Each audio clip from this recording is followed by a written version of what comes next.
Hello, Bacho. Let's read the question. The question says the approximate depth of ocean is 2700 meter. The compressibility of water is 45.4 into 10 to the power minus 11 Pascal inverse, and density of water is 10 to the power 3 kg per meter cube. What fractional compression of water will be obtained at the bottom of the ocean? Option A 1.2 into 10 to the power minus 2. Option B 1.4 into 10 to the power minus 2. Option C 0.8 into 10 to the power minus 2. Option D 1 into 10 to the power minus 2. So the question is about the fractional compression of the water will be obtained at the bottom. तो यहाँ पे अगर हम calculation करेंगे तो पहले हम क्या लिख सकते हैं, द कॉम्प्रेसिबिलिटी को हम क्या लिख सकते हैं, द कॉम्प्रेसिबिलिटी को हम लिख सकते हैं K is equals to volumetric strain यानी change in volume by change in pressure, इसको हम कह सकते हैं कॉम्प्रेसिबिलिटी। तो यहाँ पे जो डेल वी यानी जो चेंज इन वॉल्यूम है वो क्या होगा, compressibility into change in pressure into initial volume, ये हो जाएगा।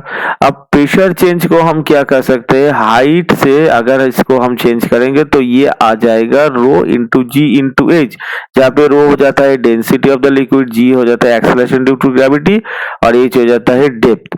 अब के का जो वैल्यू गिवन है यहाँ पे, के का वैल्यू कितना है 45.4 into 10 to the power minus 11 pascal inverse, ये है हमारा कॉम्प्रेसिबिलिटी का वैल्यू। तो अभी हमें कैलकुलेशन करना है डेल वी बाई वी यानी fraction of compression of the water. तो डेल वी बाई वी तो ये हो जाएगा 45.4 into 10 to the power minus 11 into हमारा पी का जो वैल्यू है कितना है, यहाँ पे हम लिख लेते हैं इसको डेल पी। तो del V by V is equals to हो गया 45.4 into 10 to the power minus 11। अब डेल पी का वैल्यू यहाँ पे हम कैलकुलेशन कर लेते हैं। अब डेल पी का वैल्यू कितना है, तो जी रो का वैल्यू कितना होगा, रो का वैल्यू है 10 टू द पावर 3, रो का वैल्यू 10 टू द पावर 3, जी का वैल्यू 10 और जो डेप्थ है वो है 2700। तो इसको अगर हम कैलकुलेशन करेंगे तो हमारा जो कैलकुलेटिव वैल्यू निकल के आएगा वो आएगा 1.2 into 10 to the power minus 2। So fractional change will be 1.2 into 10 to the power minus 2। तो अगर ऑप्शंस को देखें तो ऑप्शन ए जो है ये हमारा आंसर से मैच हो रहा है। Hope you all understood it well. Best of luck. Thank you.